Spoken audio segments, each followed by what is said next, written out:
Dostlar, salam. Bu dəfə də Rəqəmsal Qonaq podkastında sizləri xoş gördük. Ötən buraxılışlarımızda söz vermişdik ki, sizə maraqlı qonaqlarımızı təqdim edəcəyik. Bu dəfə də çox maraqlı bir qonağımız var. İnsan kapitalının inkişafında saysız layihələrə imza atan və rəhbərlik edən Leyla Seyidzadədir bu dəfə qonağımız. Xoş gördük sizi Leyla xanım. Xoş gördük, və mən salam. inanıram ki, bu dəfə bizim çox maraqlı bir söhbətimiz olacaq sizinlə. Dəvətinizə görə çox sağ olun.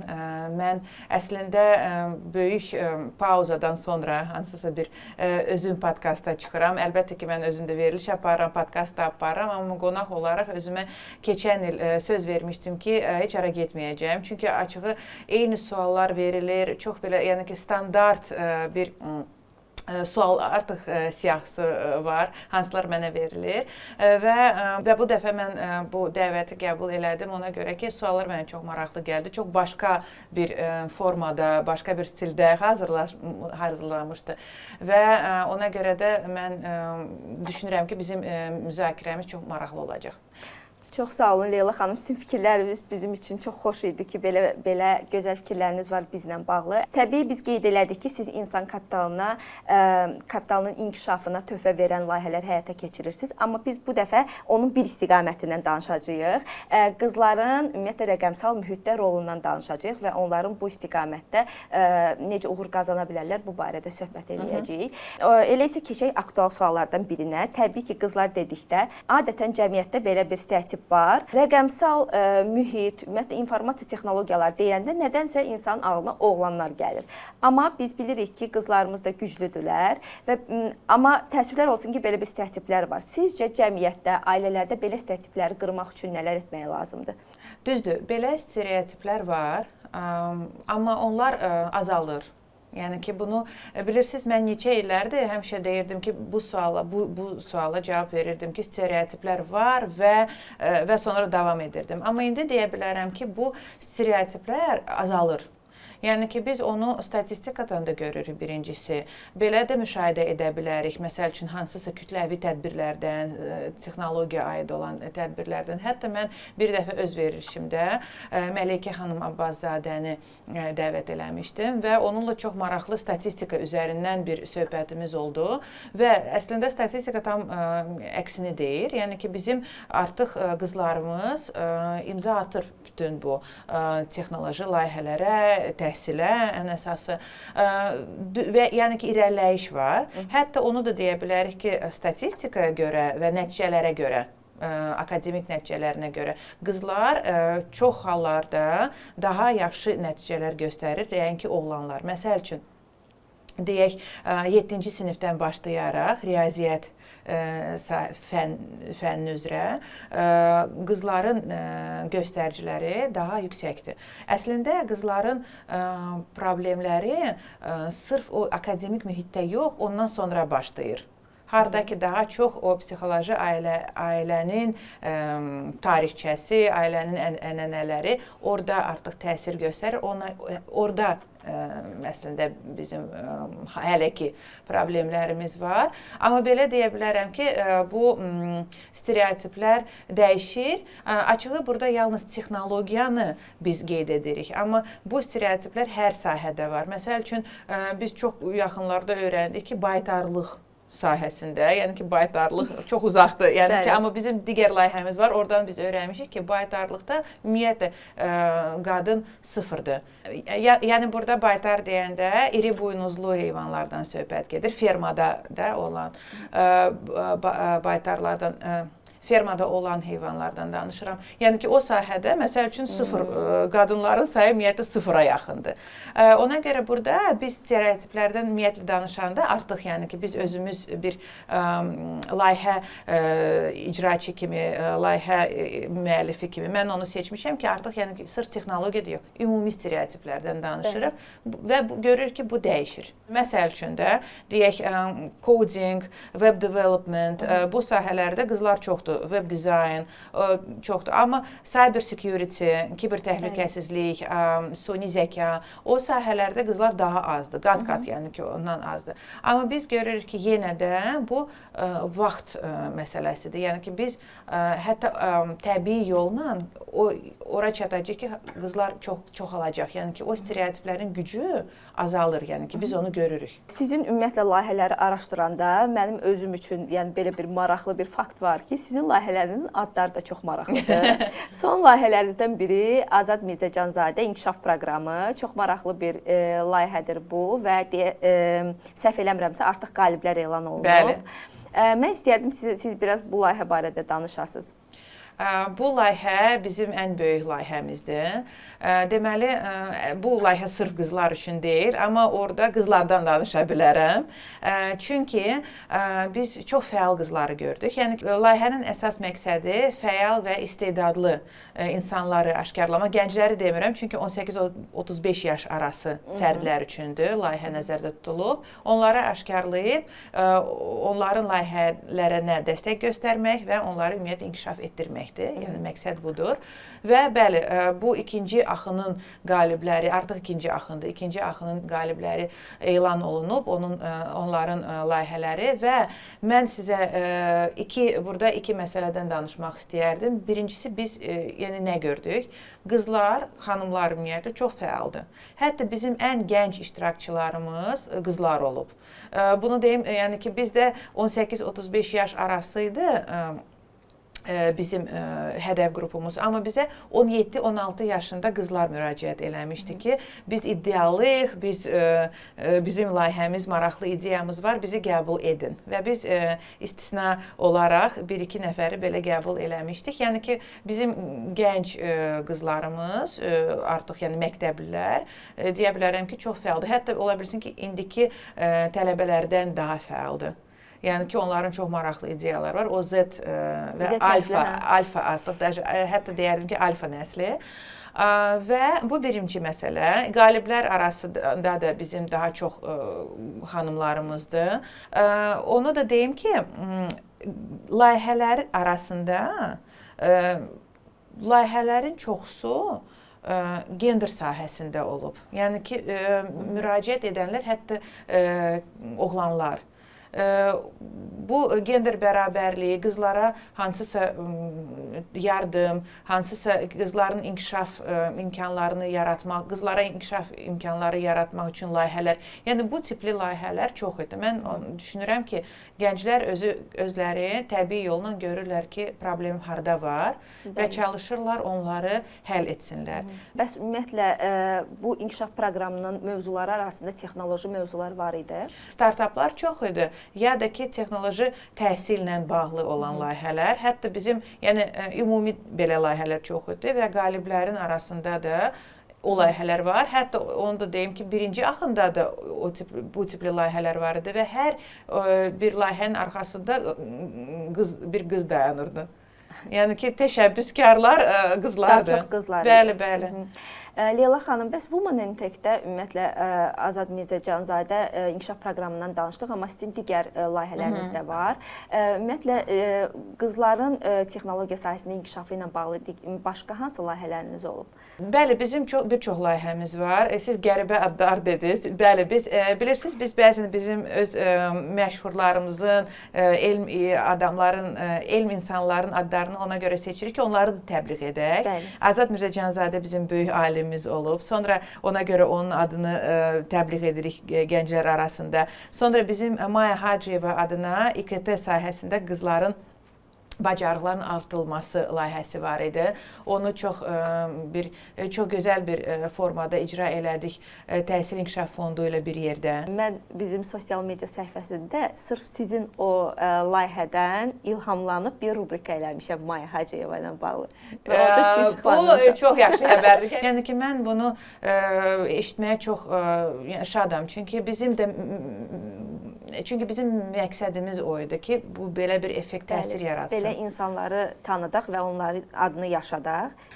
Sonra bizim mentorluq layihələrimiz çoxdur. Çünki qızlarda əslində qızlara rol model, yəni ki, nümunəvi qadın çox böyük təsir göstərir. Yəni ki, qızlarda o var. Məsəl üçün qızlar bir-birlərini uğurlu görəndə ona bu daha çox təsir göstərir. Nəinki kimsə otursun və saatlarla qıza desin ki, sən bacaracaqsan. Əslində qızlara mütləq qızları mentorlarla, uğurlu qadınlarla görüşdürmək lazımdır ki, onlar real nümunə görsün. Təkcə motivasiya deyil də, yəni real nümunəni görəndə əlbəttə ki, insan daha çox ilhamlanır. Bilirsiniz nəyə görə? Çünki qızlar həmişə, hətta yəni məktəbi də yadınıza salsaz, qızlar həmişə çalışırlar qrupda gəzsinlər. Gəl bir yerdə gedək arasa, çıxaq, bir yerdə gedirik. Gəlin 5 nəfər çıxaq, nə bilim, nəsə alaq qayıdaq və s. Yəni ki, adətən qızlar qrup şəklində gəzir və o da əslində o psixoloji bir məqamdır. Ona görə də qızlara göstərmək lazımdır ki, bax, orada uğurlu bir qadın qrupu var. Sən də get onların yanında uğurlu ola bilərsən. Ona görə də biz daha çox yəni qızları mentorlarla görüşdürürük, o həmin rol modellərlə görüşdürürük ki, onlar görsünlər ki, onlar bu dünyada tək deyillər. Və əslində bizim Women in Tech layihənin ətrafında çoxlu qadınlar yığışıb. Yəni ki, həmin o ağıllı qadınlar, uğurlu qadınlar, qızlar, biz çalışırıq ki, çox açıq olaq cəmiyyətə. Biz daimi hamını qəbul edirik, dəvət edirik, çağırış edirik ki, qoşulun bizə və bəzən mən deyirəm ki, Women in Tech ağıllı qadınlar üçün sığınacaqdır.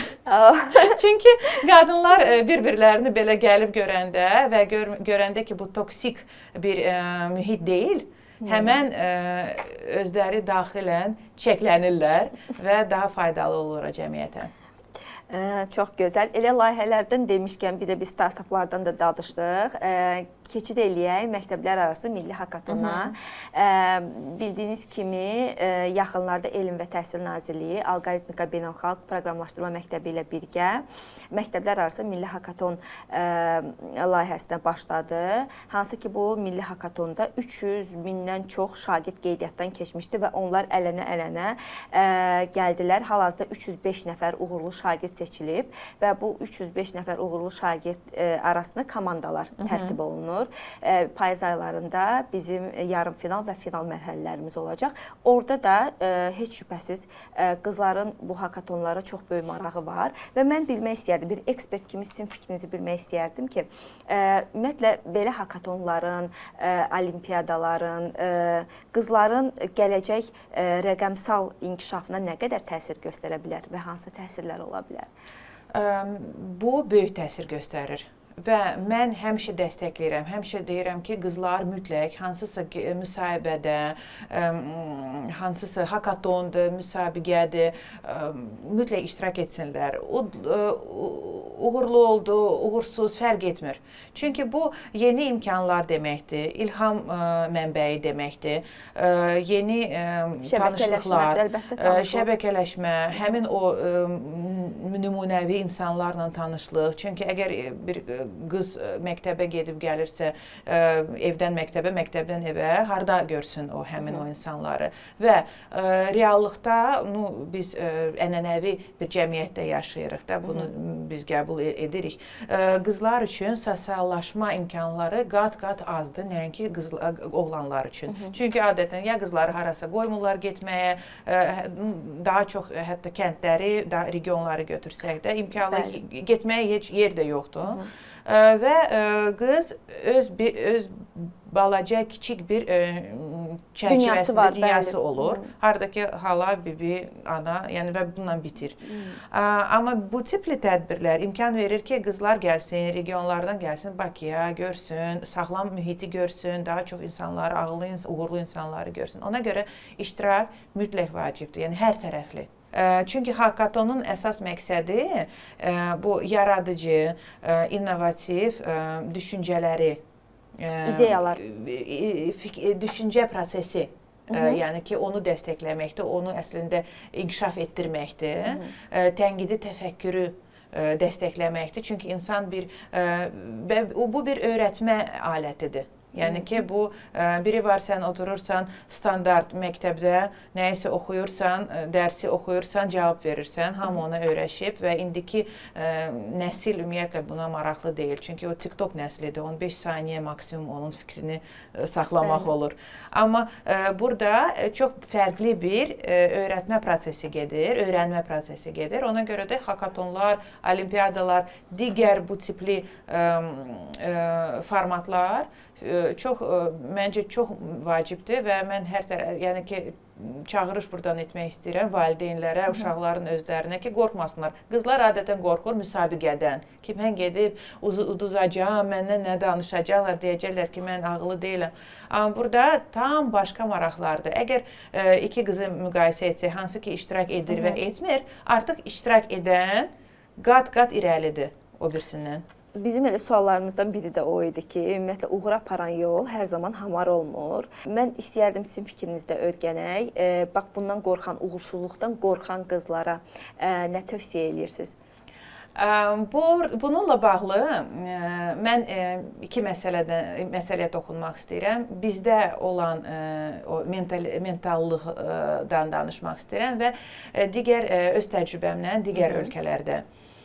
Deməli, bizdə məsələ odur ki, bizim qızlar səhv eləməkdən qorxurlar, səhv olmaqdan eləmək. Çünki ictimai qınaq var, hər kəs biləcək, cəmaət nə deyəcək və s. və o böyük bir bəzən böyük bir problemə çevrilir. Və bir qız seçir ki, mən ümumiyyətlə heç nə etməyim, nəinki gedim və uğursuz olum. Və əlbəttə ki, amma hamı uğursuz olur.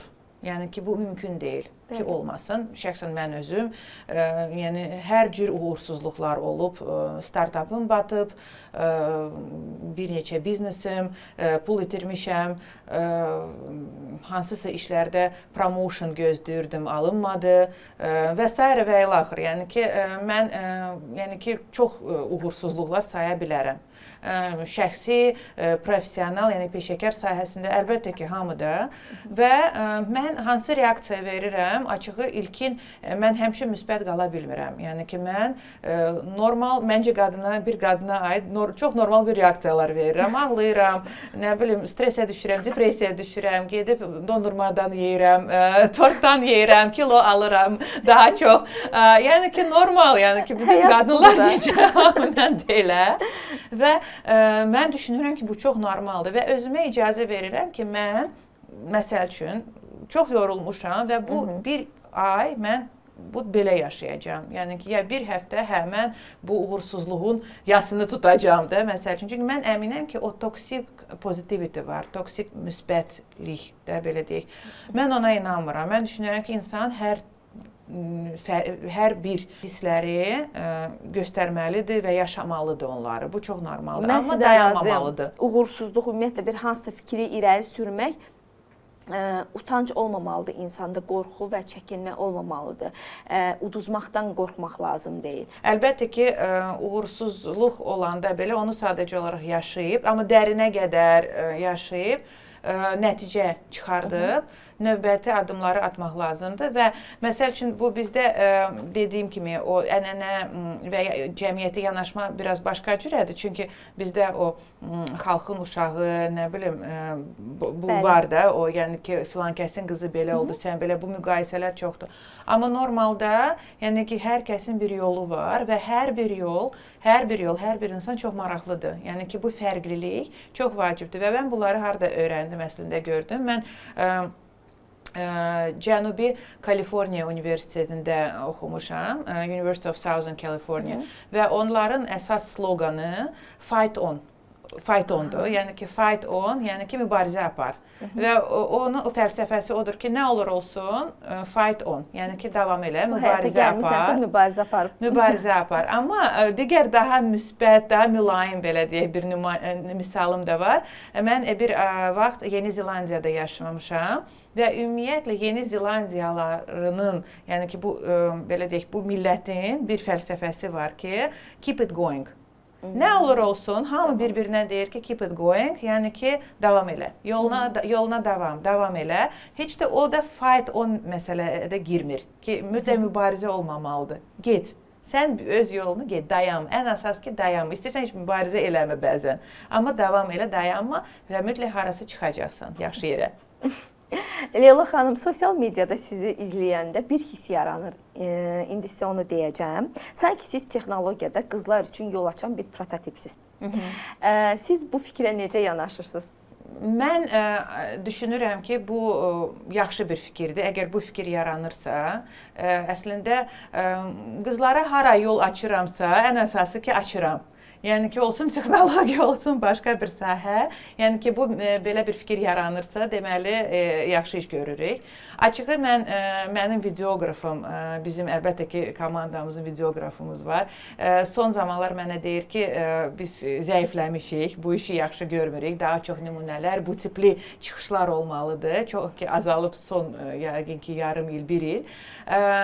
Düşünürəm ki, daha çox belə mesajlar göndərməliyik. Çünki doğrudan da görürəm ki, insanlara təsir edir. Və belə bir fikir yaranırsa, nə gözəl, o yola da davam edəcəyik. Təsəvvür eləyin ki, bizim podkastımızı məktəbli bir qız dinləyir. Siz ona nə deyərsiniz? Əslində mən elə podkast başlayandan o fikirdəyəm ki, mən hansısa bir qızla danışıram, yəni ki, ona hansısa bir qıza ünvanladıram sözlərimi. Amma belə konkret soruşsaz, mən indi cavablandıracağam, amma deyə bilərəm ki, mən əslində bunları hər gün deyirəm. Nəyə görə? Çünki bizim könüllülərimiz var və həmin o könüllülər o məktəblilərdir. Və mənim çox xoşuma gəlir indiki məktəblilərlə işləməyə. İndiki məktəblilər daha tez öyrənirlər, işi daha tez görürlər. Yəni ki, mən artıq seçəndə, məsəl üçün tələbə və məktəbli, mən 9-cu, 10-cu sinifin şagirdini seçirəm. Nəinki 3-cü, 4-cü ilin tələbəsini, açığı sizə deyim. Və nə deyə bilərəm? Utanmayın, utanmayın. Utanc o mənasız bir hissdir, hansı ki, yəni biri var etikanı bilmək, hansısa davranış qaydalarını bilmək, biri də var o mənasız utanmalar. Yaxşı qız formatına uyğun olan o utanmalar. Utanmayın, çəkinməyin, suallar verin. Əgər sualınız varsa, daimi sual verin və daimi araşdırın, sorğulayın. Yox, məsəl üçün kimsə nəsə deyir, müəllim, deyir ki, bu belədir. Birincisi, heç nədən utanmayın. Biri var etika, davranış qaydaları qəbul olunmuş. Biri də var o bizi çərçivəyə salan hansısa yaxşı qız obrazı. Harada ki biz sakit danışmalıyıq, gözlərimizi aşağı tutmalıyıq və s. Yəni ki o artıq ümumiyyətlə bu indiki dünyada mənasız bir şeydir. Sizin əgər sualınız varsa o sualı verin. Əgər nəyisə eşidirsiniz, razı deyilsiniz, aydın deyilsə sizə onu sorğulayın. Yəni ki soruşun ki nəyə görə mən bunu etməliyəm, nəyə görə belədir. Və utanmayın, əgər sizə kömək lazımdırsa, o köməyi istəyin. O qadınlarda böyük bir problemdir, balaca qızlarda da ondan böyük. Yəni ki, çəkinirlər, fikirləşirlər ki, məni onsuz da çox zəif görürlər. Mən hələ kömək istəsəm belə lap zəif görəcəklər, amma yox. Yəni ki, mən əminliklə deyə bilərəm ki, sağlam insanlar, yəni ki, şuurlu sağlam insanlar böyük məmnuniyyətlə çox rahat kömək edirlər. Leyla xanım, siz çox maraqlı bir xəbərdə dediniz. İndi buradan bizə baxan məktəblilərimizə də onu bildirmək istəyirik ki, əgər onların öz potensiallarını üzə çıxartmaq istəyirlərsə, əgər həvəsləri varsa, mütləq sizin təşkilata da üst tuta bilərlər, sizə müraciət edə bilərlər. Bəli, bəli, çox rahat. Biz hamını, bizə müraciət edənləri hamını WhatsApp qrupa salırıq. İndi bizim komandamız böyüyüb, bizim daha çox planımız var gələcək il üçün. Maraqlı planlarımız, bu klub təzədən açırıq sırf texnoloji sahəsində. Yəni ki, çox işlərimiz olacaq sentyabr ayından başlayaraq. Ona görə bəli, qoşulun. Bu çox rahatdır. Yəni kifayət ki, bizə inboxa, Instagramda Women in Tech səhifəsindən yazasınız və biz sizi qəbul edə bilərik. Qalanı da artıq özünüzdən asılıdır. Sizə mən bir neçə dənə texnoloji terminlər deyəcəm və bir cümlə ilə siz onlarla bağlı öz fikrinizi bildirərsiniz. İnnovasiya. innovasiya həmişə sırf yenilik yox, amma hətta köhnə məsələlərə yeni baxış. Mentorluq. Mənəvi və peşəkar dəstək. Rəqəmsal ədalət. O vaxt ki, hamının internetə çıxışı var. Maraqlı fikirdir. Qadının gücü. Qadının gücü yaradıcılıqdadır. Texnologiya sahəsində belədir ki, orada yaradıcılıq və texnologiya vəhdət təşkil eləyir. Yəqin ki, həm də və o deməkdir ki, qadınlara çox uyğundur. Bəli, qadınlara çox uyğundur. Çox sağ olun Leyla xanım. Bizim çox maraqlı belə həm səmimi bir söhbətimiz alındı. Sizə təşəkkür edirəm bizim studiyamıza gəldiyinizə görə və bizə vaxtınızı ayırdığınıza görə. Belə dostlar, ümid edirəm ki, bugünkü Rəqəmsal Qonaq podkastımızın qonağını və mövzumuzu bəyəndiniz. Dostlar, əgər siz bizim Rəqəmsal Qonaq podkastımızı bəyənirsinizsə, mövzularımız sizə maraqlıdırsa, o zaman Rəqəmsal Bacarıqlar sosial media səhifələrini və Rəqəmsal Bacarıqlar YouTube səhifəsini izləməyi unutmayın.